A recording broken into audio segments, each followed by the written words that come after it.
If the U.S. economy remains resilient, what is causing the broad-based dovishness of recent inflation data?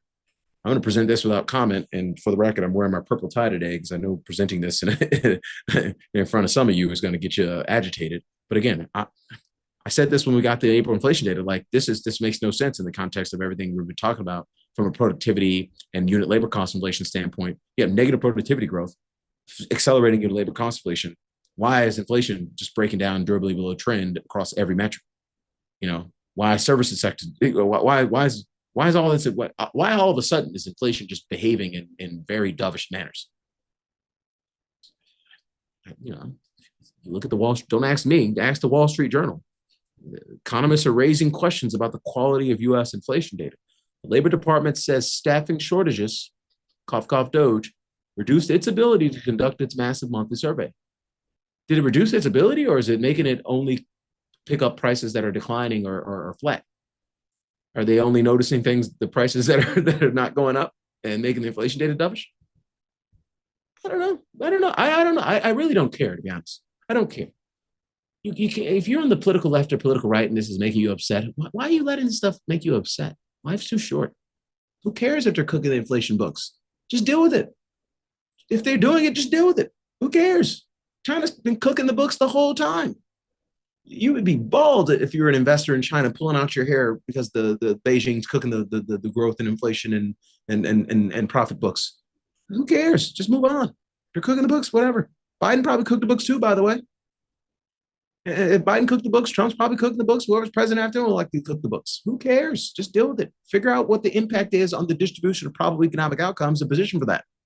Period. That's all you need to do as an investor. It's not your job to ascertain whether or not this is good or bad for society. Who cares? We can do that at the dinner table. I think we should be ascertaining if this is good or bad for society and use our right to vote to try to enact the changes that we want to see. But as an investor, I don't care if he's cooking the book. Cook the books, President Trump. This man wants a full point rate cut. He wants rocket fuel. The Fed, this is what he said after the jobs report. This is what he said after the CPI data last week or on Wednesday. Fed should lower 1 full point. He wants rocket fuel, 1 full point. I don't know where he's getting this 1 full point thing from, but this is what he wants. And so if he wants this, don't get in the way. Just start pricing it in. Inflation books require cooking when you have fiscal dominance contributing to an equilibrium core PC inflation rate of roughly 3%, and the Fed has an arbitrary 2% inflation target.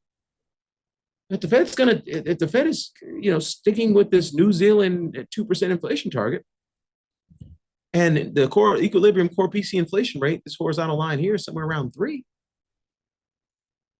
The only way you get the Fed to do what you want is to cook the books. So maybe that's what's happening. I'm not saying it is what's happening. I'm not even at all suggesting this is what's happening. I'm telling you that economists are raising questions enough for the Wall Street Journal to put it as headline news. And so if that's the case, and the books are being cooked because they know the Fed is not going to budge on this arbitrary 2% inflation target, then cook the books down to 2. And then say, Mr. Powell, cut the darn rate.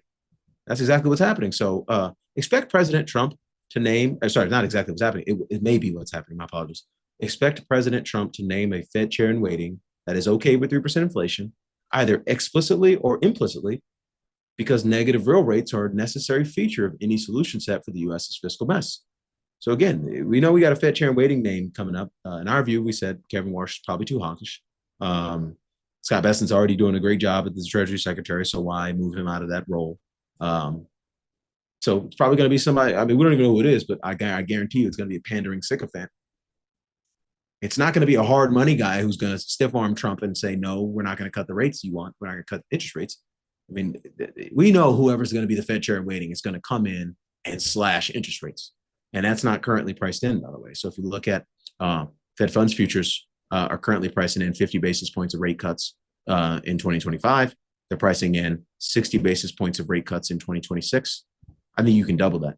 So essentially, we got 100 basis points of rate cuts priced in between now and December of 2026. I think you can double that. Should be close to 200 basis points. I think they're going to take this Fed funds rate to probably 2.5.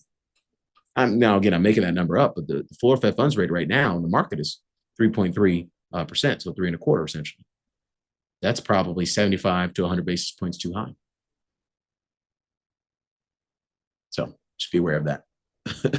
We'll wrap it up there. Darius Dell here, presenting our Around the Horn for Saturday, June 14th, 2025. Best of luck out there. Have a great weekend, and we'll catch you back here next week. Cheers.